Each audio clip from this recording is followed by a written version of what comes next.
Gilliard. I got so much motherfucking design on right now. Break it down, bring it back, make it clap. I got 3 old thoughts, new block, where that thing. Bitches on my line, and you know.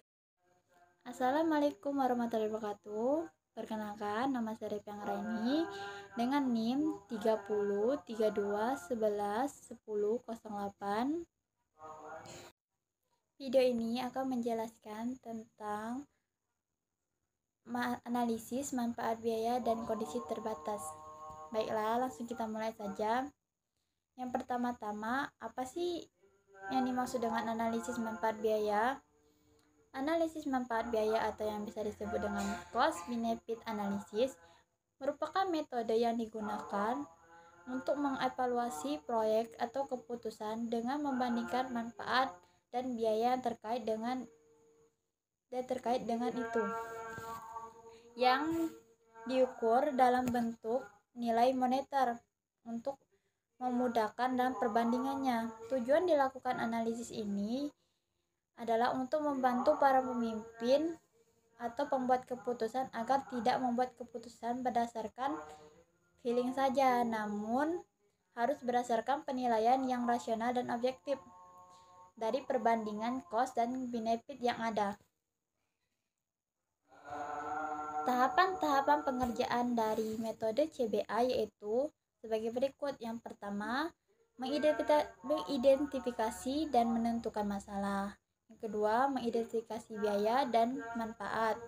Yang ketiga, menghitung biaya dan manfaat. Yang keempat, membandingkan hasil perhitungan. Dan yang kelima, pemberian rekomendasi. Dari langkah-langkah yang dapat disimpulkan bahwa menggunakan metode CBA diperlukan proses identifikasi biaya yang dikeluarkan dan manfaat yang diperoleh. Biaya sendiri dibedakan menjadi dua, yaitu biaya tidak langsung dan biaya langsung. Sedangkan manfaat juga dibedakan menjadi dua, yaitu manfaat berwujud dan manfaat tidak berwujud. Yang kedua, saya akan menjelaskan tentang konsep dasar dari kondisi terbatas atau scarcity. Kondisi terbatas atau scarcity merupakan ketidakcukupan sumber daya untuk memenuhi semua kebutuhan manusia yang tak terbatas. Dalam konteks ekonomi, kondisi terbatas merujuk pada keterbatasan sumber daya seperti uang, waktu, tenaga kerja, bahan baku, dan sumber daya alam lainnya yang dibutuhkan untuk memproduksi barang dan jasa yang memuaskan kebutuhan manusia. Yang ketiga yaitu keterkaitan antara analisis manfaat biaya dan kondisi terbatas. Keduanya saling berkaitan dikarenakan analisis manfaat biaya merupakan sebuah metode yang paling umum digunakan untuk membantu dalam mengevaluasi sebuah proyek atau kegiatan, dan juga membantu dalam pengambilan keputusan dalam pengelolaan suatu ekosistem, serta membandingkan manfaat dan biaya dari proyek tersebut.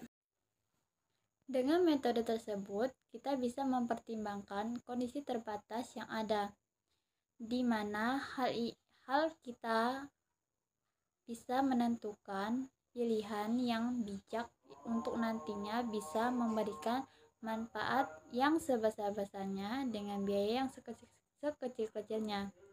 Dalam kondisi terbatas, setiap keputusan yang diambil harus dipertimbangkan secara matang untuk memastikan sumber daya yang tersedia digunakan dengan sebaik-baiknya untuk mencapai tujuan yang diinginkan. Untuk menentukan analisis manfaat biaya, kita membutuhkan dua analisis ini. Yang pertama yaitu analisis sensitivitas atau suatu pengujian dari suatu keputusan untuk mencari seberapa besar ketidaktepatan penggunaan suatu asumsi yang dapat ditoleransi tanpa mengakibatkan tidak berlakunya keputusan tersebut. Yang kedua yaitu teknik analisis data.